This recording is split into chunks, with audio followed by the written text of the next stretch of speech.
मीरपुर नाम के शहर में तेजस अपनी पत्नी नीरू के साथ रहता था। पति पत्नी दोनों ही नौकरी करते थे। एक दिन तेजस गांव अपनी माँ के पास फोन करता है। हेलो, प्रणाम माँ। जीते रहो माँ, तुम दादी बनने वाली हो हैं?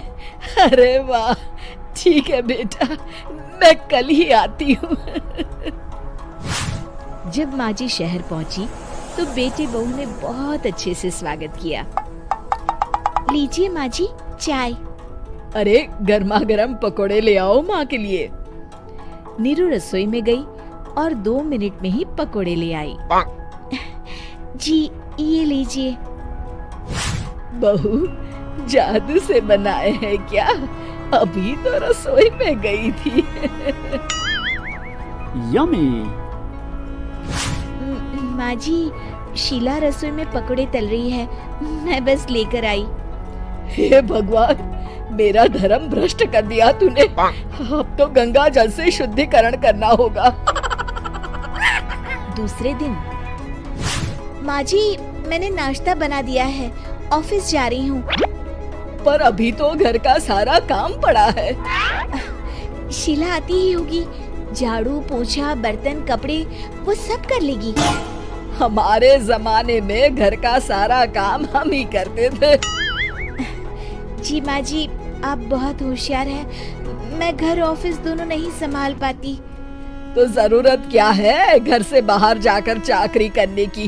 वैसे भी घर का काम खुद करने से घर में बरकत आती है, समझी? पर माँ जी। पर वर कुछ नहीं, इस महीने की पगार मिले फिर ऑफिस बंद। हाँ। रात को नीरू तेजस से कहती है, सुनिए जी, माँ जी बोल रही थी कि मैं नौकरी छोड़ दूं। वैसे ठीक ही तो है, अभी तुम्हें आराम की जरूरत है।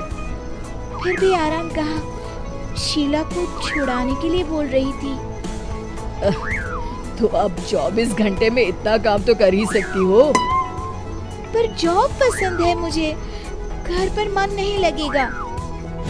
अगले दिन जब दोनों ऑफिस के लिए निकल रहे थे, मेरी तो कोई कीमत ही नहीं है इस घर में।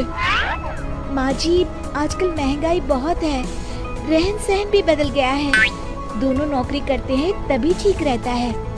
अच्छा, तू कहना क्या चाहती है? मेरा बेटा तुझे बिठा के खिला नहीं सकता? तू ही इस घर का खर्च चला रही है, हैं?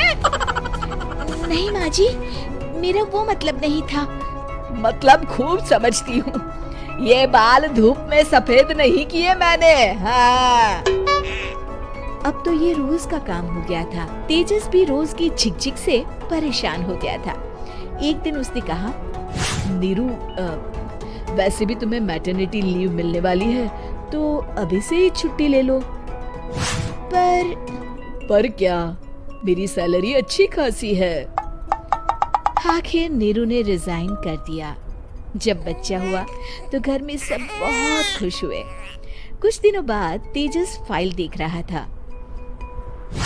क्या हुआ तेजस, कुछ परेशान लग रहे हो? अब हाँ, वो हमारी जितनी सेविंग्स थी वो तो हॉस्पिटल में और छठी के फंक्शन में खत्म हो गई है नीरू। और अभी वैसे मंदी चल रही है तो मैं बोल रही थी कल मुन्ना को हेपेटाइटिस का टीका लगवाना है। नीरू, क्या पोस्टपोन नहीं कर सकते? नहीं जी, बिल्कुल नहीं। अब तेजस को समझ में आ रहा था कि उससे गलती हुई है। पैसों की कमी का असर घर के माहौल पर भी पड़ रहा था। अगले दिन, बेटा मेरा चश्मा और ये दवाइयाँ ले आना, पर्चा देते हुए माँ जी ने कहा। जी।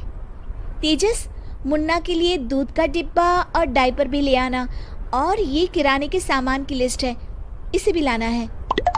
तेजस गुस्से में लिस्ट मरोड़कर फेंकता है और चिल्लाता है, पैसे क्या पेड़ पर उगते हैं? ये ले आना, वो ले आना। अरे पर ये जरूरत का सामान ही है। वो गुस्से में बिना कुछ कहे ऑफिस चला गया। अरे अरे लंच तो ले जाइए। नीरू दौड़कर डिब्बा पकड़ाती है। एक दिन खाना खाने के बाद, नीरू, अब तो मुन्ना कुछ बड़ा हो गया, तो अब तुम वापस ज्वाइन कर लो ना जॉब। पर इस रिसेशन में जॉब मिलना बहुत मुश्किल है। ट्राई तो करो। फिर मुन्ना? माँ जी है ना, और एक फुल टाइम मेड भी लगा लेंगे। पर माँ जी, उन्हें तो पसंद नहीं। तभी माँ जी वहाँ आ जाती है और प्यार से नीरू के सर पर हाथ फेरते हुए बोलती है, अब मेरी समझ में आ गया बहू, पहले के और अब के समय में अंतर है। तुम काम शुरू करो, मुन्ना की जिम्मेदारी मेरी। मेरी प्यारी माँ जी। ये कहकर नीरू उनके गले लग गई। शिक्षा, परिवर्तन संसार का नियम है, हमें भी समय के साथ चलना चाहिए। उम्मीद है कि आपको हमारी ये कहानी पसंद आई होगी। कृपया हमारे चैनल को सब्सक्राइब करें और सभी अपडेट्स के लिए बेल आइकन जरूर क्लिक करें। और हाँ, वीडियो लाइक और शेयर करना मत भूलिएगा। Bye bye.